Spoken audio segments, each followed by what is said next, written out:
अस्सलामु अलैकुम। वालेकुम अस्सलाम बाबा। मेरे बेटे, क्या तुम आज नबी की कहानियाँ सुनना चाहोगे? नबी की कहानियाँ? माशाअल्लाह, लगता है ये मुझे पसंद आएगा। मुझे सुनाइए बाबा। इंशाअल्लाह। तो क्या मैं तुम्हें आज सबसे पहले नबी की कहानी सुनाऊं? क्या तुम वो कहानी सुनोगे? सबसे पहले नबी की कहानी? माशाअल्लाह, मुझे वो कहानी सुनाइए बाबा। ठीक है, लेकिन मैं कहानी शुरू करने से पहले तुमसे एक सवाल पूछूंगा। ये तो बहुत दिलचस्प होता जा रहा है। तो ठीक है बाबा, मुझसे सवाल पूछिए ना। ठीक है, तो मुझे बताओ, क्या तुम जानते हो इस भूमि में जीने वाला पहला आदमी कौन था? क्या आप एक सुराग दे सकते हो? ठीक है, बताओ इनमें से कौन थे? क्या वो थे आदम अलैहिस्सलाम, केन या इब्लिस? हाँ, इसका उत्तर मुझे पता है। वो थे आदम अलैहिस्सलाम। माशाअल्लाह, तुमने ठीक कहा बेटे। ठीक है, तो मैं अब कहानी शुरू करता हूँ। बिस्मिल्लाह।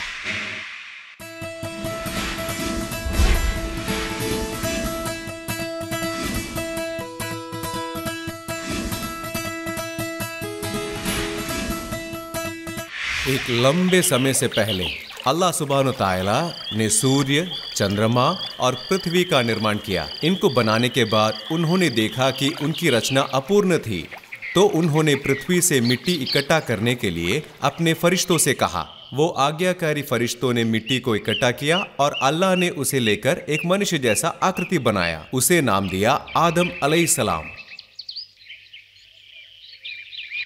लेकिन ये आकृति 40 साल तक हिला नहीं, वो वही खड़ा रहा। जब इब्लिस ने इस आकृति को देखा तो वो भ्रमित हो गया और डर गया। और लंबे 40 साल के बाद एक दिन अल्लाह सुब्हानो ताला सांसों से आदम अलैहिस्सलाम को अपनी आत्मा दी। जब आत्मा आकृति के सिर पर पहुंचा तो वो छींका। जब आत्मा उसकी आंखों पर पहुंची तो उसने वहां पड़े शानदार भोजन देखे।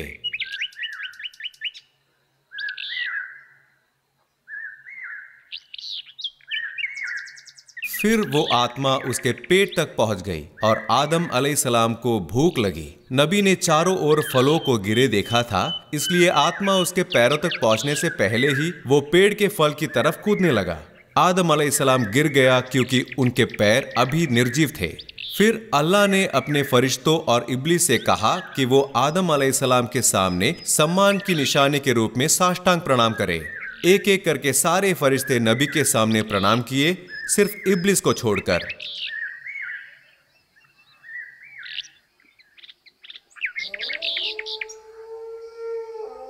इब्लिस ने कहा कि वो नबी से बेहतर था और वो आग से बना था। अल्लाह इस आक्षेप से गुस्सा हो गए, इसलिए उन्होंने इब्लिस को स्वर्ग से भगा दिया। उस दिन से इब्लिस को शैतान के नाम से जाना गया और उसे नरक में फेंका गया। शैतान अब मनुष्यों से गुस्से में था क्योंकि उनके वजह से उसे स्वर्ग से निकाला गया था। उसने मनुष्यों को गुमराह करके अपना बदला लेने का निश्चय किया। अल्लाह ने आदम को स्वर्ग के सभी जानवरों का नाम सिखाया।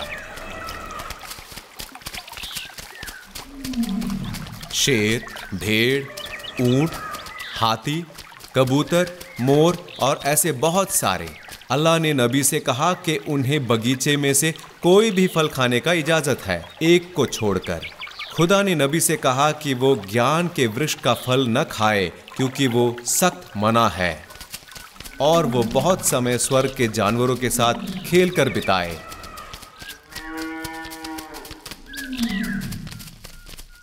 कुछ साल बाद नबी को अकेलापन महसूस होने लगा क्योंकि स्वर्ग में और कोई इंसान नहीं था। अल्लाह सुब्हानो ताला ने यह देखा और उन्होंने आदम को एक पत्नी देने का फैसला किया। उस रात जब नबी सो रहे थे तब खुदा ने पहली महिला बनाई।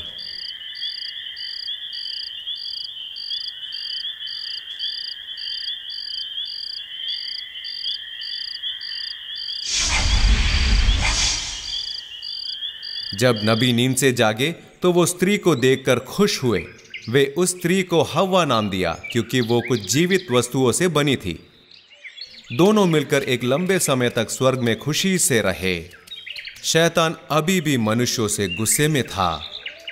कई साल बीत चुके थे, इसलिए शैतान जानता था कि नबी अल्लाह की बातों को भूल चुका होगा। एक दिन उसने एक योजना बनाई जिससे नबी और उनकी पत्नी स्वर्ग से बाहर निकाले जाएंगे। शैतान स्वर्ग में आए और नबी और उनकी पत्नी को धोखा देकर वर्जित फल खाने पर मजबूर किया। नबी और उनकी पत्नी अनजाने में उस फल को तोड़ने लगे और खाने लगे, लेकिन पूरा फल खाने से पहले ही उन्हें पता चला कि उन्होंने एक गंभीर पाप किया है। वे अब दर्द, उदासी और शर्म से भर गए। वर्जित ज्ञान का फल खाने के बाद उन्हें एहसास हुआ कि वे नग्न थे, इसलिए पत्तियों में खुद को ढकने के लिए वे भागने लगे। वे अब सच में डरने लगे थे क्योंकि उन्हें पता था कि अल्लाह उनकी अवज्ञा के लिए उन्हें सजा जरूर देंगे। जब अल्लाह सुब्हानहू तआला को इसके बारे में पता चला तो वो क्रोधित हो गए। वो क्रोधित होकर नबी और उनकी पत्नी को स्वर्ग से बाहर निकाल दिए। नबी और उनकी पत्नी बहुत लंबे समय तक चलते रहे और आखिरकार वे एक नदी के पास बस गए।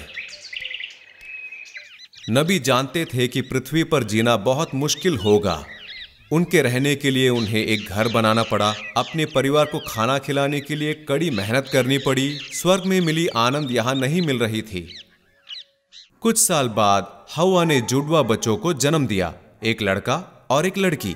उन्होंने लड़के का नाम रखा काबिल और बाद में हव्वा ने और 2 जुड़वा बच्चों को जन्म दिया, फिर से एक लड़का और एक लड़की। इस बार वे लड़के का नाम रखा हाबिल। हाबिल और काबिल दोनों बड़े हुए। काबिल ने खेतों में काम करने और फसल उगाने के लिए खेती चुनी।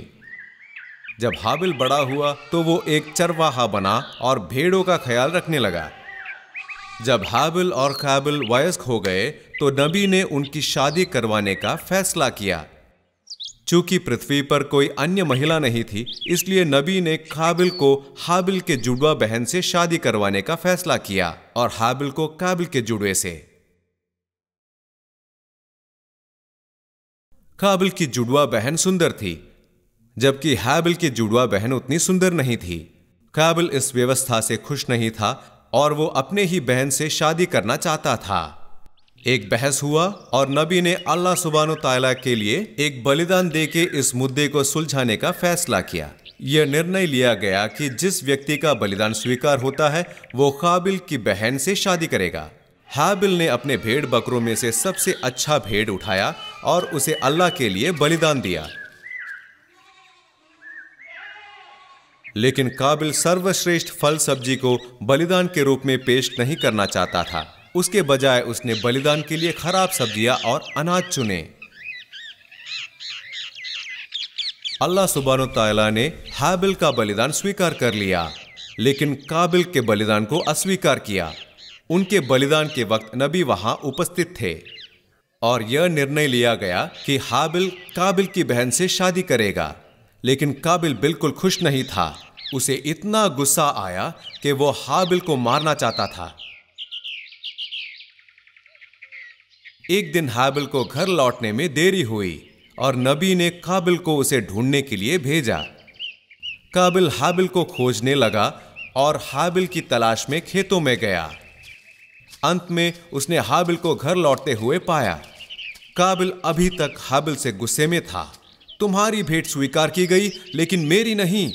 इस पर हाबिल ने कहा, अल्लाह केवल उन लोगों से स्वीकार करता है जो उनसे डरते हैं। काबिल ये सुनकर क्रोधित हुआ और उसने हाबिल को मारने के लिए एक पत्थर उठाया। हाबिल ने यह देखा और हालांकि वो काबिल से बड़ा और ताकतवर था, उसने कहा, यदि आप मुझे मारने के लिए अपना हाथ बढ़ाओगे तो मैं आपको नुकसान पहुंचाने के लिए अपना हाथ कभी नहीं बढ़ाऊंगा, क्योंकि मैं अल्लाह से डरता हूं। इसे सुनकर काबिल और क्रोधित हुआ और उसने उस पत्थर से हाबिल पर वार किया, जिससे वो तुरंत मर गया।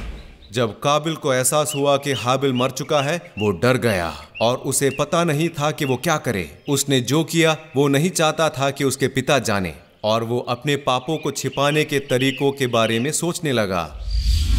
हाबिल का मृत शरीर लेकर काबिल जगह जगह भटकने लगा उसे छुपाने के लिए। तब उसने दो कौवों को आपस में लड़ते हुए देखा। लड़ाई के दौरान एक कौवे ने दूसरे को मार डाला और मरा हुआ कौवा नीचे गिरा।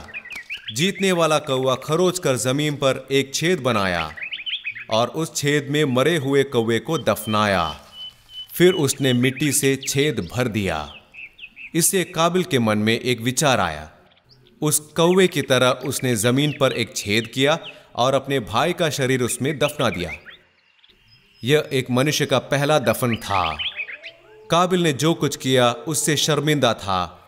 शैतान ने उसे जीत लिया था और उसे पता था कि वो अब अपने परिवार लौटकर नहीं जा सकता है। नबी को पता था कि क्या हुआ और वो अपने बेटे के नुकसान पर शौक मनाए। उन्होंने अपने दोनों बेटे को खो दिया था। एक मर गया था और दूसरे को शैतान ने गुमराह किया था। उन्होंने अपने दूसरे बच्चों को शैतान के बारे में चेतावनी दी और उनसे हमेशा अल्लाह सुब्हानो तआला के आदेशों का पालन करने के लिए कहा। बहुत ही लंबी समय के बाद नबी के और बहुत सारे बच्चे हुए। वे बूढ़े हो गए थे और उनके बच्चे उन्हें बहुत प्यार करते थे। जब आदम अलैहिस्सलाम को एहसास हुआ कि उनकी मृत्यु निकट थी तो उन्होंने अपने परिवार के उत्तराधिकारी के रूप में सेठ को नियुक्त किया।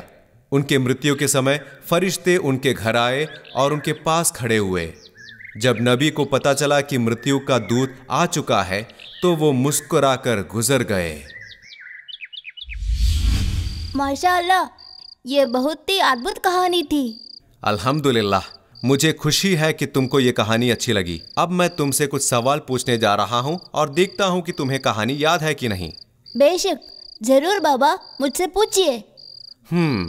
मुझे बताओ कि सबसे पहले मनुष्य का नाम क्या था जिसे खुदा ने बनाया था? वो थे आदम अलैहिस्सलाम। बहुत अच्छे मेरी जान।